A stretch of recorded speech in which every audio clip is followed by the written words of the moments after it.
नाही राऊत साहेब, सगळ्यात आधी बारामतीचा विषय आहे.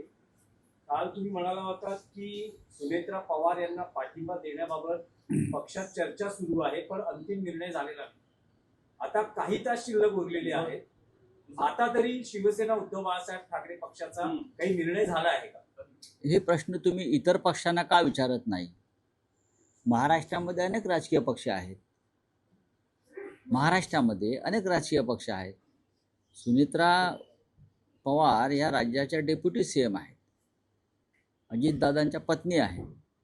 अजितदादांचं निधन झालं दुर्दैवी, आणि त्या रिक्त जागेवरती सुनेत्राताई पवार निवडणूक लढत आहेत आणि माझ्या माहितीप्रमाणे त्या आज अर्ज भरत आहेत. भरू द्या ना, आमच्या त्यांना शुभेच्छा आहेत.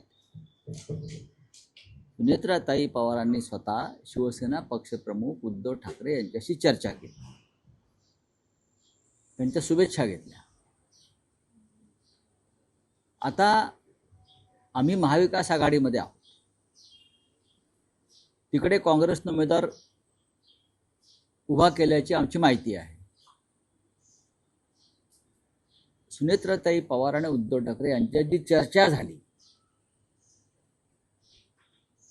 ती चर्चा अर्थात आम्हाला पाठिंबा द्या यासाठीच असणार ना, की मला पाठिंबा द्या. अशाच प्रकारचा दूरध्वनी त्यांनी हर्षवर्धन सकपाळ यांनाही केला. छगन भुजबळ आणि त्यांच्या पक्षाचे काही नेते अशा प्रकारच्या पाठिंब्यासाठी शरद पवारांनाही भेटले. त्याच्यामुळे हा निर्णय काय एकटा उद्धव ठाकरे साहेबांचा आहे का? नाही, याच्यामध्ये खूप प्लेयर्स आहेत.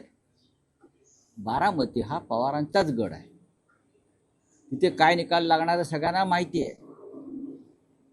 पण राजकारणामध्ये, निवडणुकांमध्ये काही जे विषय असतात ते सामोपचाराने घ्यायचे असतात. आज त्या फक्त अर्ज भरणार आहेत. निवडणुकीला वेळ आहे, थांबा तोपर्यंत.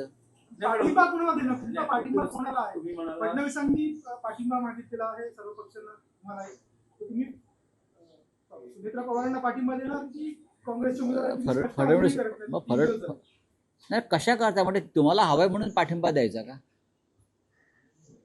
उद्धव ठाकरेंशी सुनेत्रा वहिनीशी चर्चा झालेली आहे.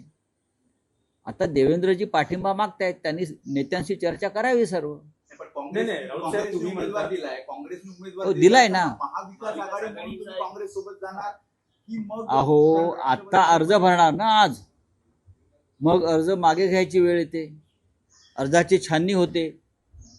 मग निवडणुकीचा नारळ फुटतो प्रचाराचा, मग पुढे 10 दिवस प्रचार होणार. त्या काळामध्ये पाठिंब्याचा प्रश्न निर्माण होतो. तिथे शिवसेनेचा उमेदवार आहे का? नाही. तिथे राष्ट्रवादी काँग्रेसचा उमेदवार आहे का? नाही. पण नक्कीच महाविकास आघाडीतला प्रमुख घटक पक्ष असलेला काँग्रेसनं उमेदवार दिलेला आहे.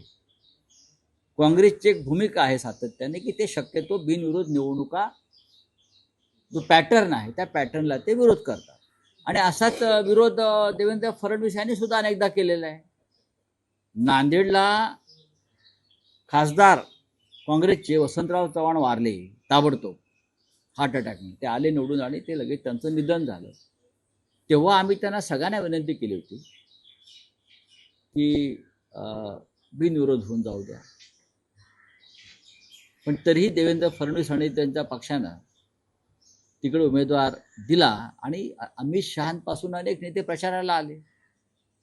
पंढरपूरला भालके नानांचं निधन झालं, आमदार निधन झालं ना पोटनिवडणुकीमध्ये. आम्ही सगळ्यांनी विनंती केली, सगळ्या पक्षांनी, की बिनविरोध होऊन जाऊ द्या. त्यांच्या पत्नी उभ्या आहेत, तिथेही भालके नानांच्या पत्नीच उभ्या होत्या ना. मला वाटतं काय झालं, देवेंद्र फडणवीस यांनी उमेदवार दिला.